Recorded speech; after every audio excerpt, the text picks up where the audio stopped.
Bueno, buenos días a todos. ¿Cómo están? ¿Bien? Se escucha bien, ¿no? Al final yo estaba allá y escuchaba todo muy bien, pero tampoco quiero como aturdir. No sé si está muy fuerte, si me fuera algo. ¿Estamos bien? Excelente. Excelente, gracias. Qué felicidad, qué gozo, qué alegría estar acá. Agradezco a los hermanos que me invitaron, porque, bueno, para mí es un día especial, no creo que para todos eso es un día especial, no es un domingo común, no es el mismo domingo que tenemos siempre, porque nos vemos, personas, hermanos que no nos veíamos hace tanto tiempo, entonces eso nos trae alegría. También estoy contento de haber podido venir con todos mis hermanos de Pilar, que para nosotros fue un viajecito tanto largo, los que fueron a Pilar alguna vez a visitarnos saben que es un tramo, así que estoy muy feliz de que hayan venido tanto. No estamos todos, pero venimos un buen número. También es un domingo especial porque hay amigos que hace un tiempo no esperaban encontrarme hoy, por ahí de la Fe y Patricia, que para mí es una felicidad siempre verlo. Y otros tantos hermanos con los que nos reencontramos. Acá veo a Miguel, que ya me dio un buen abrazo en mi entrada. Así que feliz de estar acá.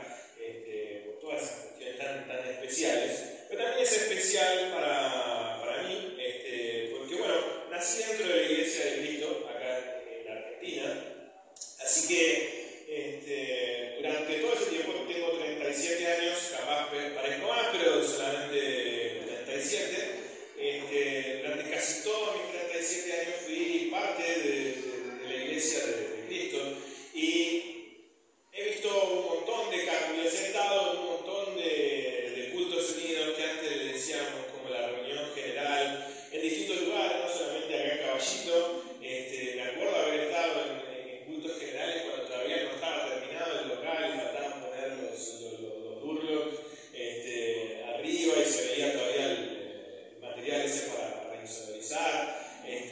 Me acuerdo solamente por pantallazos haber estado en otros locales que también eran de los hermanos de Caballito, me imagino que habrá sido la iglesia del centro. Pero bueno, es un montón de recuerdos y de memorias durante estos 37 años en los que, bueno, como muchos de los que son parte de eso, acá veo a Tomás, veo a Rosy, tantos hermanos que hace mucho tiempo estamos en la iglesia de Cristo, ni hablar Nilda, acá estoy viendo a Nilda allá al fondo, ¿no? No solamente hemos sido observadores, no solamente hemos sido testigos de esa historia, sino que también hemos sido parte de esa historia. Y no le digo como algo de que nos orgullecemos, sino solamente como una descripción de la realidad, ¿no? Porque haber sido parte nos trajo momentos muy reconfortantes, momentos de mucha alegría, pero también nos trajo momentos de muchas tristezas, así como vimos cómo la iglesia unida podía fortalecerse, así también vimos cuando la iglesia desunida trae grandes conflictos, ¿no? Entonces, durante toda esa historia, como les digo, se imaginarán que no todo fue color de rosa, no todo eran sonrisas, ¿sí? Ni tampoco eran todas amarguras, para nada. Pero todo ese tipo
más, o lo que me dejaba más dudas, es que fuéramos la única iglesia real, la única iglesia habilitada para adorar a Dios. Los demás que lo hacían lo estaban haciendo mal, ¿sí? O los demás que vivían en comunidad lo estaban haciendo mal porque éramos los únicos, ¿sí? Entonces siempre tenía esa duda. Con el pasar del tiempo me fui dando cuenta que no era así, ¿sí? Por un montón de cuestionamientos que si quieren después podemos conversar, pero si nos podemos hablar ahora de eso estaríamos hasta la semana que viene, y para empezar nada más, ¿no?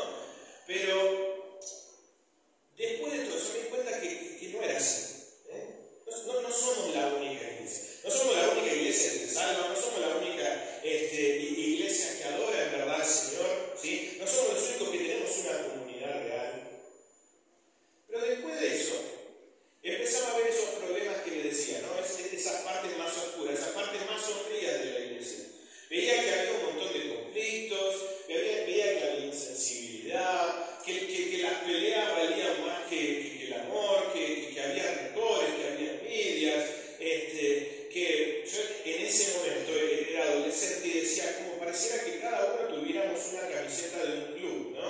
Ah, no, yo soy del Club Parque Centenario, yo soy del Club Pilar, yo soy del Club Caballito, ¿sí? Y ahí en medio cada cual haciéndose barra para un lado, como que podíamos convivir, podíamos estar en un mismo estadio, pero separaditos y con ciertos cuidados, ¿no? Como ahí todo con algodones, porque si no podría causar daños mayores, ¿no?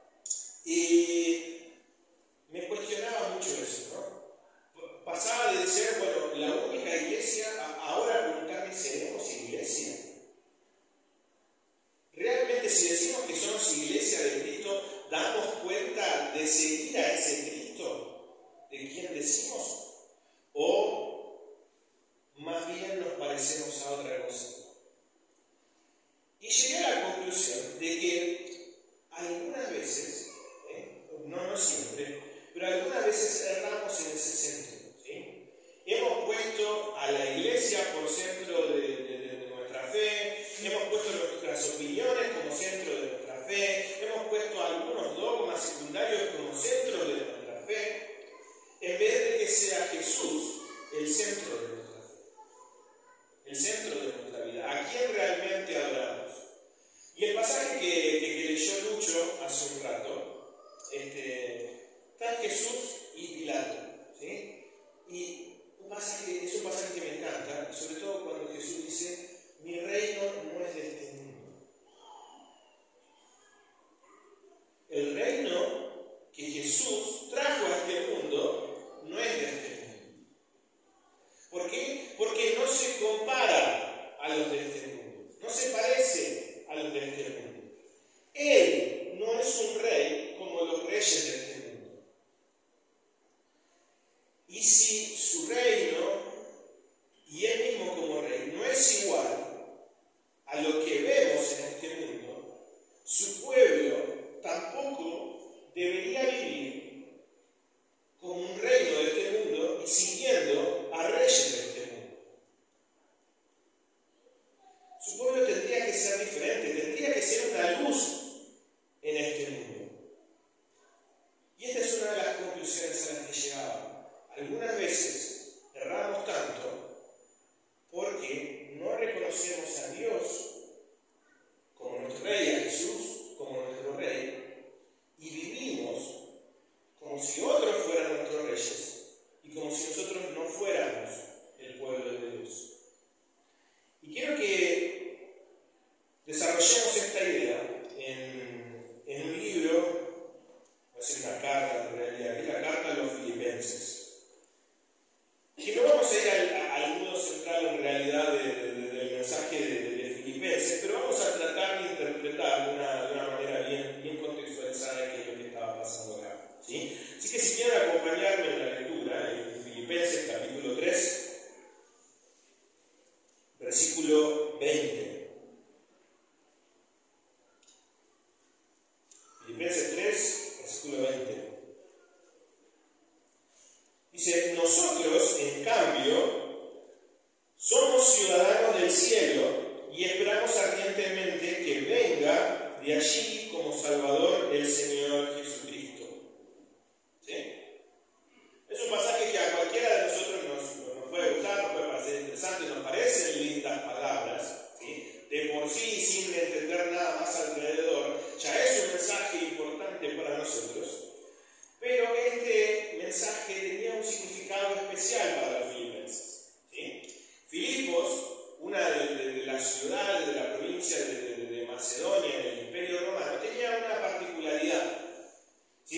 solamente pertenecía al Imperio Romano, sino que era una colonia romana dentro de ese imperio. ¿Sí? Había muy pocas ciudades dentro de todo el Imperio Romano que tenían el privilegio de tener la ciudadanía romana. ¿Sí? Una de ellas era Roma y otra, por ejemplo, era Filipos. ¿Sí?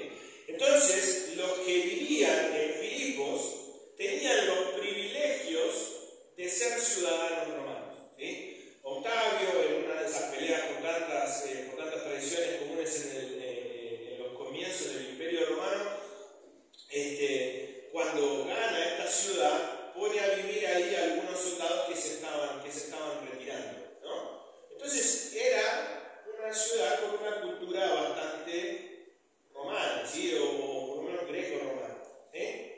Algunos de los nombres que vamos a encontrar relacionados con Filipenses, vamos a ver que son nombres griegos, pero está Clemente, por ejemplo, que es bastante romano. ¿Sí?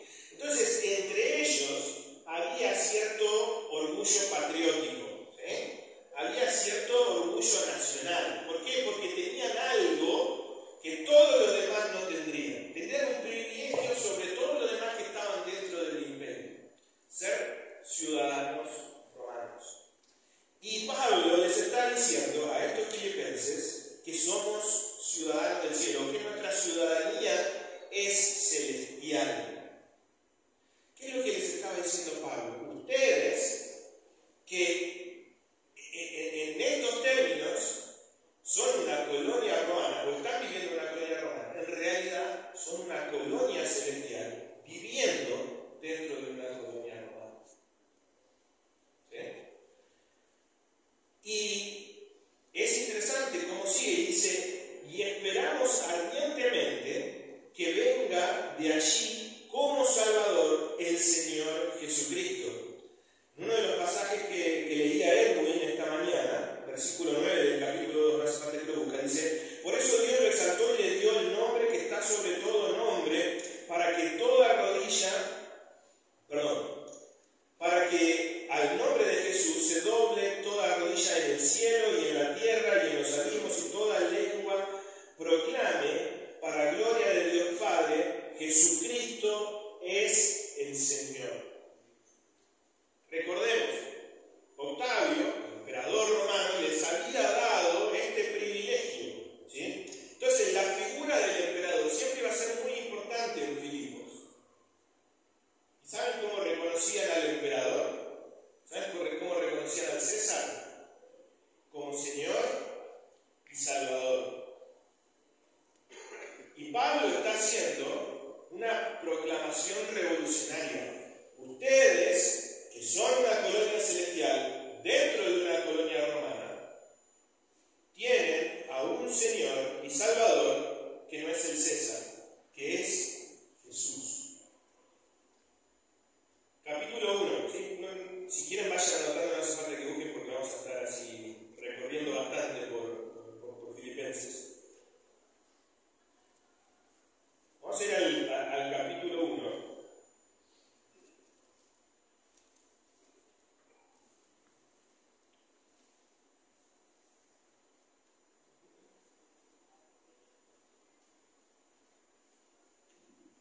Dice: versículo 15, por eso habiéndome enterado de la fe que ustedes tienen en el Señor Jesús y el amor que demuestran a todos los hermanos, doy gracias sin cesar por ustedes, recordándolos siempre en mis oraciones. ¿Sí? Pablo se alegraba del testimonio de la iglesia en Filipos porque reconocían a Jesús como su Señor y como su Salvador. Y Pablo está esperando que ellos lleven vidas conformes al Evangelio. Si decimos que Jesús es nuestro Rey y nuestro Salvador, nosotros no podemos vivir como si siguiéramos a otros reyes de este mundo. No podemos vivir con costumbres de reyes y de pueblos de este mundo si hemos puesto a Jesús en ese lugar. ¿Sí? Y como para ser un poco más ameno, porque estamos todos muy serios, ¿no? Yo también venía bastante serio.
arrodilló hasta aceptar por obediencia la muerte y la muerte de cruz. Por eso Dios lo exaltó y le dio el nombre que está sobre todo nombre, para que al nombre de Jesús se doble toda rodilla en el cielo, en la tierra y en los abismos, y toda lengua proclame para la gloria de Dios Padre, Jesucristo es el Señor. Imagínense si hubiese sido como el chat de mamis. Y Jesús preguntándose, ¿qué hicieron estas personas para que yo vaya y los sirva? O cómo, desde mi condición, ellos son merecedores de que yo me rebaje a la naturaleza de esclavo, o a ser un esclavo, ser un siervo entre ellos. ¿No? Si fuera por mérito, Jesús no bajaba, no venía, no aparecía entre nosotros. No estaba en nuestra realidad. Aquel quien nosotros decimos que es nuestro Señor y Salvador, que es nuestro Rey Dios. Si nosotros lo proclamamos así, deberíamos vivir con la misma gracia que vemos en Él. ¿Sí? Podemos llevar la gracia de nuestro Señor Jesucristo aún al chat de mamis. Chat de mamis, papi, lo que sea, ¿no? Pero yo puedo llevar la gracia mucho más allá que solamente ese grupo. Ni algo que me duele es que en la iglesia nos escandalice la gracia. No quiero hablar acerca o no quiero hablar mucho acerca de política, porque no es mi intención ponerme de un lado, de otro, de medio, lo que sea, para nada. Pero sí me duele cuando escucho reclamos de decir, no, le dan plata a esos que no se lo merecen, no trabajan, yo me mato trabajando todos los días, pago mis impuestos para que aquel que no hace nada tenga que comer. Hermanos, no pueden escandalizar las injusticias, no deberían escandalizar la corrupción, no debería escandalizar el maltrato que hacen los políticos de aquellas personas que menos tienen. Pero jamás que nos escandalice la gracia. Que alguien que no merece algo lo reciba. Porque debería estar en nuestra naturaleza. Debería estar en aquellos que decimos que Jesús es nuestro Señor y Salvador. Podemos llevar esa gracia a un montón de lugares. El problema es que seguimos el relato de otros dioses, de otros reyes, ¿sí? Que nos dicen, no, aquel tiene que trabajar para merecérselo, aquel tiene que hacer suficiente mérito para merecérselo. Yo entiendo que hay un montón de cosas que se usan como boleta de cambio, para ganar votos, para ganar esto, para ganar lo otro. Y contra eso tenemos que tener una voz fuerte, de decir, eso está mal, eso es una injusticia, pero nunca que nos escandalice la gracia. Otro de los ejemplos que quisiera ponerles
versículo 1, dice: mientras tanto, hermanos míos, alégrense en el Señor.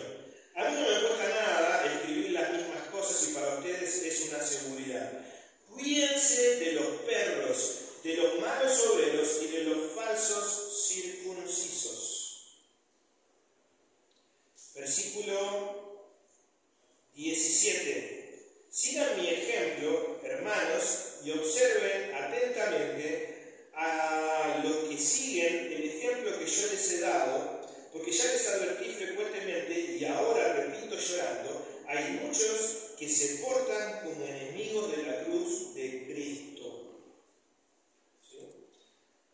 Capítulo 1, ¿sí? Para que nos tengamos en la lectura, también habla de aquellos que predican por las ganancias y no por el interés sincero de predicar a Jesús.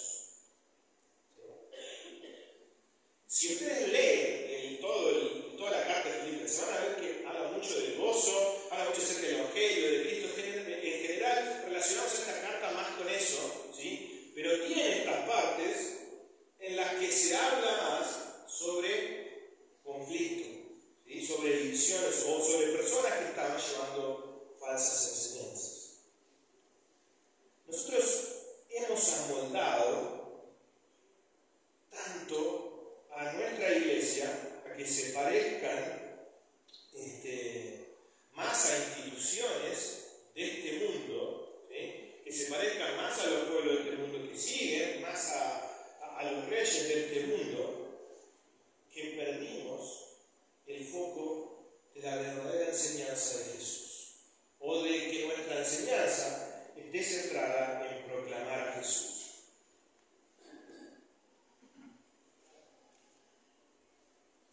¿Cómo lo hacemos a través de esta teología de los cafés? Tenemos la del café tradicional, ¿no? Esa enseñanza a la que estábamos acostumbrados, ¿sí? ¿Cuál es la doctrina de la iglesia?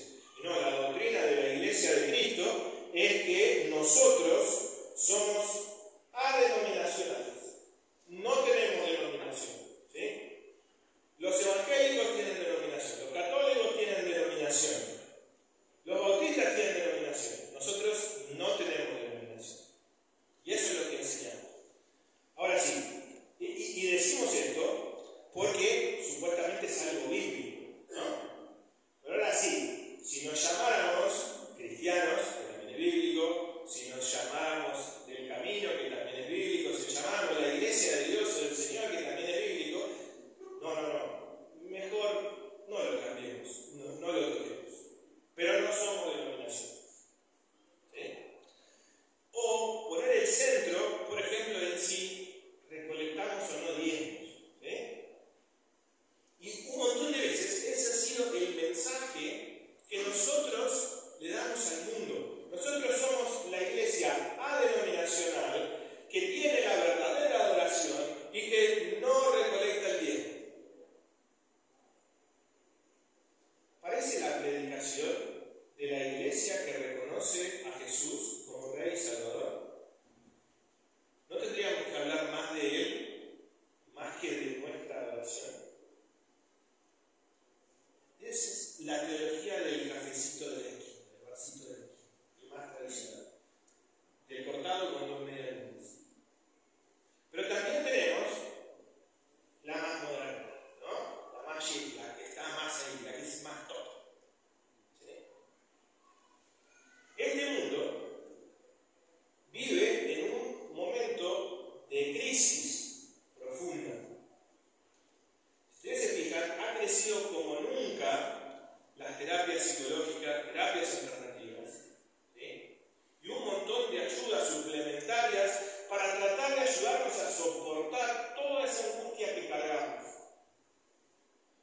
Porque este mundo nos propone eso, nos propone ansiedad, nos propone depresión, nos propone cargas, presión, ¿sí? ¿Y cuál es la solución que ha encontrado la iglesia? ¿Proclamemos a Jesús como Rey y como Señor? No.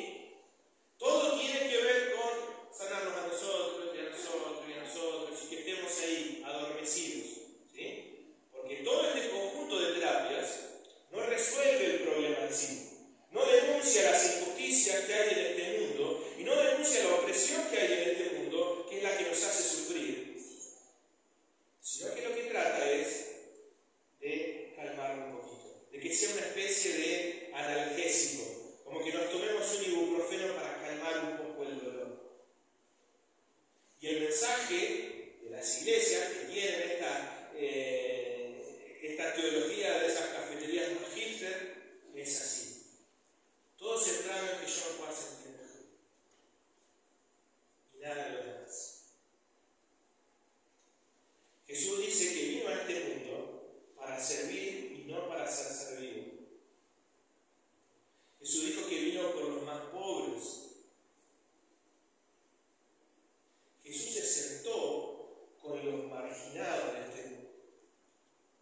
Nuestra propuesta, como seguidores de ese Jesús, debería ser más radical. No estamos acá para hacer algo que se parezca a una clase de yoga. Y no estoy en contra del yoga, ojo, si lo hacen, perfecto, muy bien. Pero no está para parecerse a eso, no está para parecerse a una clase de meditación. Está para desafiarnos en lo más profundo de nuestro interior, de nuestros corazones, para proclamar que Jesús es Rey.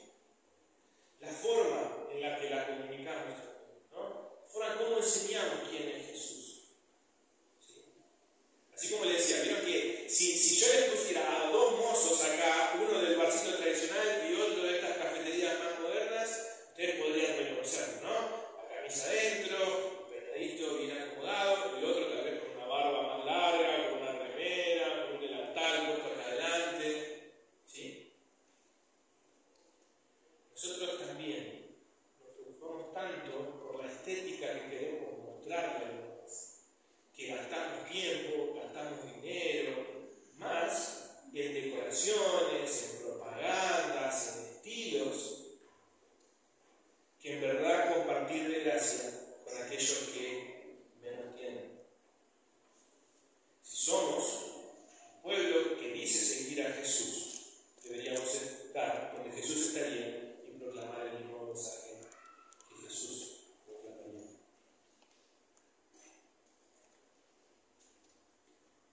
Por último, ¿cuáles son las reglas que hay para las comidas familiares? No se habla de política, fútbol y religión. ¿Sí? ¿Por qué? ¿Por qué tenemos esta regla? Porque si no terminamos todos peleados, ¿no? Vamos a hablar de estos temas que son controversiales. ¿Sí? ¿Cómo podemos llevar la comunión a aquellos espacios también? Capítulo 4 de Filipenses.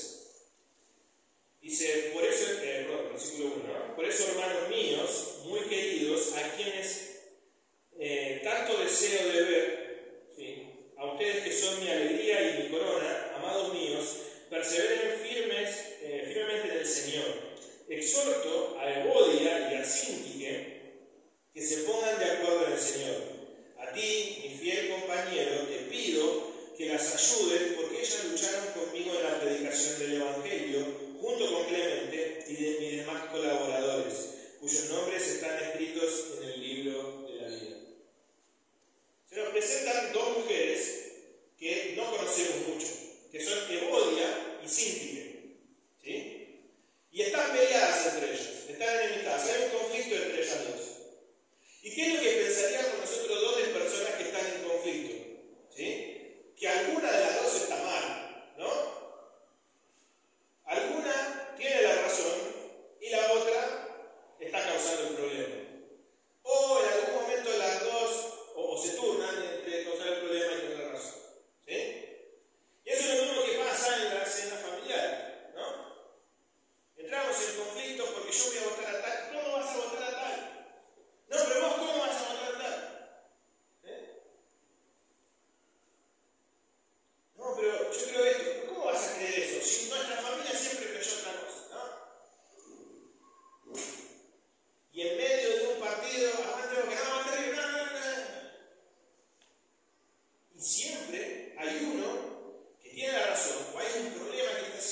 seguir en comunión.